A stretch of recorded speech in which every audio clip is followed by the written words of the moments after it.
Hi, in this video I'd like to show a demo of a new Apex refactoring that I've actually wanted to implement for quite a while. It's change method signature. It's something I use very heavily when I'm implementing things in Java. It is basically a Swiss Army knife refactoring, and hopefully it'll be obvious what I mean by that as we go through some demos. As the name implies, it gives you the ability to alter and evolve just about every characteristic of the signature of a method, an interface method, or a constructor. I think it will probably make the most sense if I just dive into a series of use cases. So let's just go ahead and do that. This class that's showing right now is a logging interface that is a wrapper for system debug that effectively mimics the logging mechanisms available in other environments. For example, Log4j in Java, or simple logging framework for Java, things like that. The way that it is actually used is each class that wants to perform logging, with the class being a logging channel, creates typically a class constant that is a logger for that class using the getInstanceFactory method. And you would expect in a large deployed code base to see this in almost every class. Basically, in every class that's going to perform logging. And let's say that we want to add a feature to it. By default, the logging channel, the identifier that's shown on log entries that go through a particular logger, is the name of the class. But let's say that we want to provide an optional logging channel name that is different from the class name. So I will go ahead and just bring up the change method signature feature, the dialog. And as you can see, it provides configuration for just about every aspect of this. So the visibility, the return type, including changing to and from void, the method name itself, the set of parameters, including their types, their names, their ordering. If you create new parameters, you can specify a default value to stub for existing calls, things like that. And you can see the signature preview as you're making your changes at the bottom. So let's just go ahead and add a new parameter that is going to be a string. You can see code completion works here to help you actually accomplish this task. And we'll just call this channel, and I will make the default value null for existing callers. And you can see that the signature has changed. And if I want to, I can change the parameter ordering. I will go ahead and leave it with the type as the first one for this, because that is your primary parameter. And I can see the actual effect of this by looking at the usages that will be changed. So we can see that there is the declaration itself, and then there are all these different usages, and those will be updated. So I'm just going to say do refactor, and we can see that the declaration change now has a channel parameter, and we can see that the usage is all changed. And we can also see that this is kind of ugly, because as I mentioned previously, you would expect to have tens, hundreds, potentially thousands of lines that look exactly like this deployed across your code base for logging purposes. And now you just put a null in, and you're only going to go change that to something other than null for likely a very small subset of your statements. So that's probably not quite what we wanted to do. And in fact, the implementation of change method signature can help us do this in a way that scales a little bit better. It's a little bit cleaner. So let's do the same thing. We'll just go into change signature. We're going to do the same thing and say string channel. Now let's do something a little different. I want the default channel name to actually be the type name. So we'll just say Apex class. And again, the code completion here is going to execute in the context of the refactoring you're doing. So it knows about the parameter Apex class. So we'll go ahead and say Apex class dot get name. We'll go ahead and use the class name, which will actually be backward compatible. And then I'm going to select this radio button, delegate via overloading method. And what that means is generate a backward compatible version of the signature that delegates to the existing one with the change signature. So let's just hit preview and see what the effect of this will be. And we can see that all those other usages are no longer present. It's only going to be the minimal subset. And now we can see that we have our method just as we had before, but the usages of this, there's only one. And it is this backward compatible signature that it retained that delegates to the new signature and passes in the expression that I provided in order to stub a rational default value for the channel. So that's a much better way to do it. And we can see that this is still used by all the existing callers. So we have retained backward compatibility. We've contained or minimized the ripple effect of this change across the code base, but we've introduced this new opt-in feature for anyone that wants to specify a unique channel name that's different from the Apex class name. So that's a very simple example of it. Now, I also mentioned that this can help you to detect refactorings that would be problematic. So let's take a look at that. Let's try to add a parameter to this signature of debug. Right now it takes a string that's a message. Let's say that we wanted to also pass in some type of a value to it. And by default, that value will be null. So we'll go ahead and do that, and I'll hit refactor. And it is going to tell us there's already a method signature that is the name debug that takes parameters that are of type string and object in this class, in logger. And if I proceed with this refactoring, it will create a conflict. And so that's certainly not what I want to do. So I'll just go ahead and see where that conflict is. It will show me this is the conflicting method, and I'm going to cancel that. That's not what I wanted to do. So it told me I was going to introduce something that would be invalid from a compilation standpoint because it would create an ambiguity. It would be an invalid overload because it would have matching signatures. Now let's take a look at another variation of that. Let's delete all three parameters from this one and see what types of problems we run into.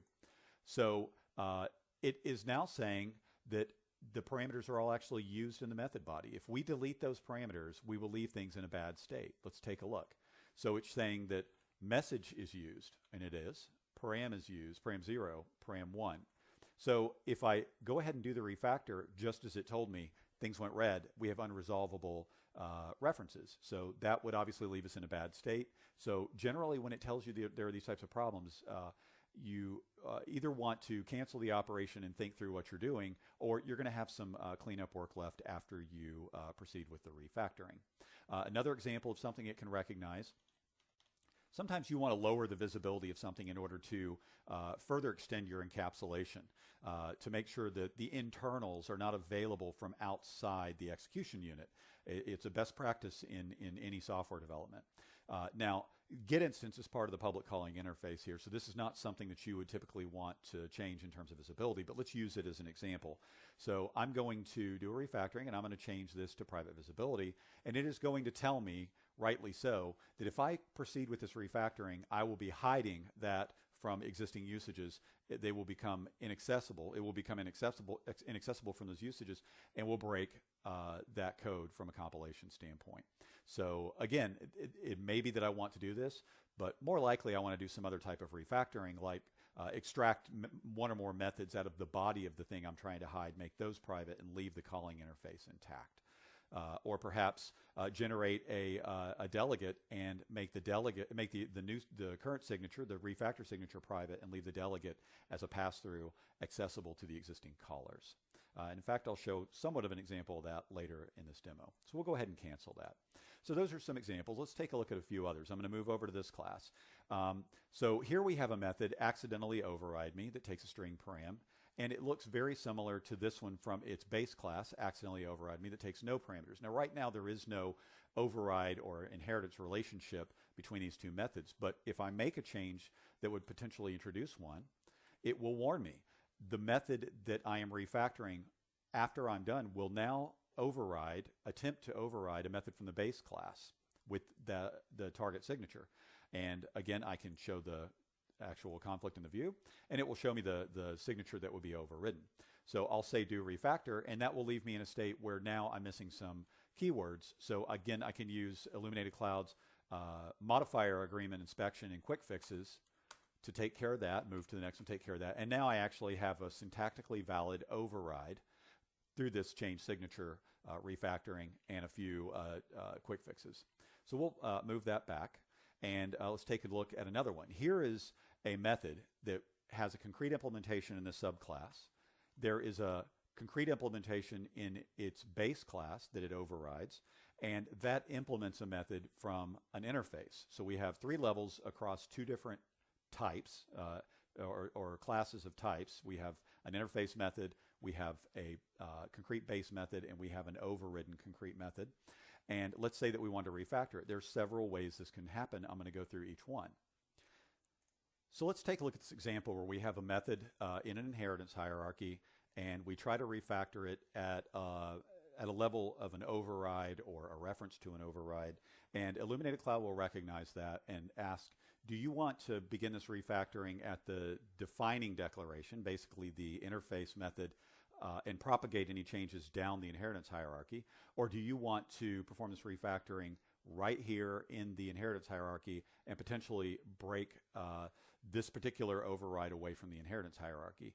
And I'm going to go through 3 different use cases because there really are valid reasons you might want to do this several different ways. So to begin with, I'm going to have it refactor the base, the defining declaration.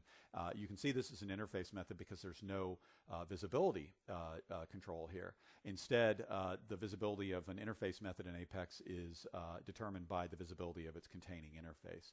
So let's change the name. Let's add a new parameter. We'll just go ahead and add a flag.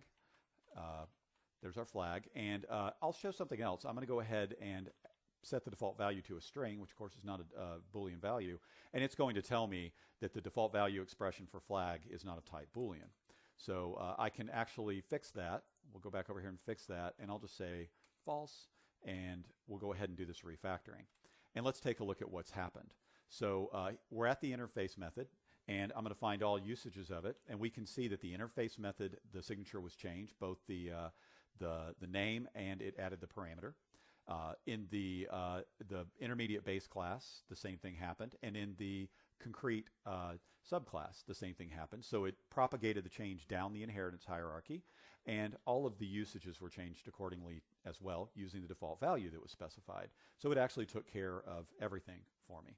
Now let's undo that. Again, it's an atomic undo when you do that, and let's take a look at some other ways this can happen. And by the way, I think for the most part I've been doing these refactorings from the declaration itself, from the declaration identifier, but you can do it either there or from any reference to that. So let's go ahead and begin it. It's going to ask again, and instead what I'm going to do is say, no, I want to refactor from this level. Maybe I want to break this away from the inheritance hierarchy. I'm fine using the implementation that I inherit from the base class, and I want to actually take whatever the implementation, whatever the body of this particular method is, and use it some other way. So I'm actually going to call this something else entirely, and I will even change the return type of it, and we'll change it to be a string, and I'm going to go ahead and make it private, and I will go ahead and say refactor. And it has broken that from the inheritance hierarchy, and it has left 2 issues because I changed the return type. It has left 1 issue here. That breaks it away from the inheritance hierarchy, and then I can add a return statement, and that'll fix it. These are the quick fixes for some of the more recent code inspections and their code intentions. So that's a way that you can actually break something out of an inheritance hierarchy in a rather clean fashion using this.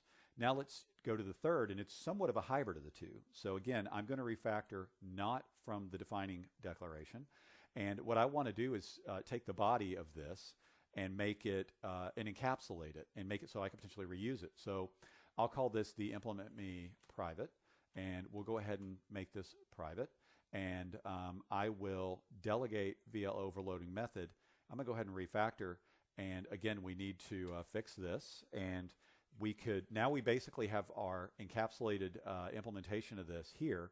This overrides, we could even call super.implementMe to use inherited behavior and then specialize it using our overridden behavior, and it becomes a hybrid of the two. We're still in the inheritance hierarchy, but we've encapsulated some of the behavior that we have so it can be used in another way, or at the very least created a separation of concerns between inherited behavior and local behavior. 1 or 2 other things that I'd like to show. Let's make a change here. We've got a class constant and an instance field here, and let's take a look at some of the things it'll do to protect you from creating ambiguity when you introduce new parameters. So I'm going to add parameters with the same name. So I'm going to add a string called constant, and we'll just make it null. That's fine. And I'm going to add another, I'll add an integer. Actually, I'll add a string because that'll show that if it did not remove this ambiguity, we would have type agreement issues. And I'm going to call it int field. And I will go ahead and take this refactoring, and let's look at what happens. So notice these usages down here.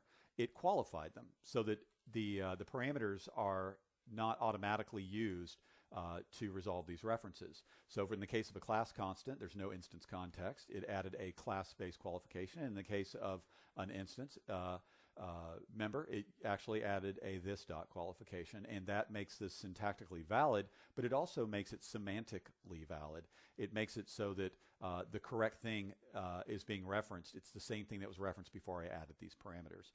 So that's a nice feature that will help protect you from yourself. And then one other example I want to show, and that is let's make some rather sweeping changes to this method.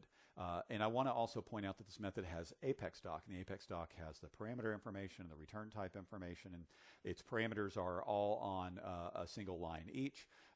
Its invocation also has parameters on a single, or the arguments on a single line each. And let's go ahead and begin a large-scale refactoring. So let's move name down, extra info up. Let's change the name of this parameter to be is voter. Let's change the name of the actual method to changed. Let's change the return type to void, and let's make it have the default visibility, which in Apex is private, if unspecified. And you can see that the signature has been changed down here accordingly. And I will go ahead and say refactor, and several things have happened.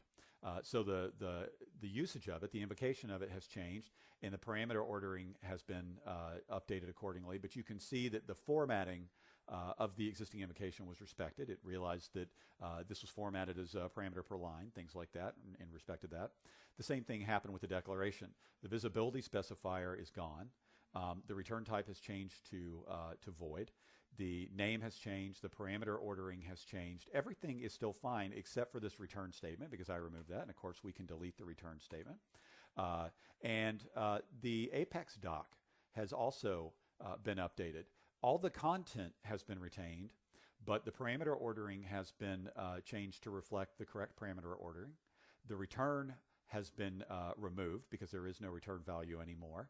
And it did move the reference to the bottom as part of a canonical ordering of your param values, of your, your Apex doc tags. So lots of different examples here. There are many more that I could show, but I think that's sufficient for the purposes of getting people started with this feature. I always qualify this with new features, especially features of this complexity. There are almost certainly going to be bugs. There's been a tremendous amount of testing around this feature. There are almost certainly going to be bugs. If you find bugs, if you find that it's generating the wrong code, if you find that it is not detecting conflicts properly, either false negatives or false positives, if you find that it is not finding references and updating them properly, file a bug. Let me know, ideally with a standalone reproducible example, and I'll take care of it. Otherwise, I really hope that this becomes one of the key tools in your Apex development arsenal to allow you to write and maintain your Apex code base. Thank you very much for your time.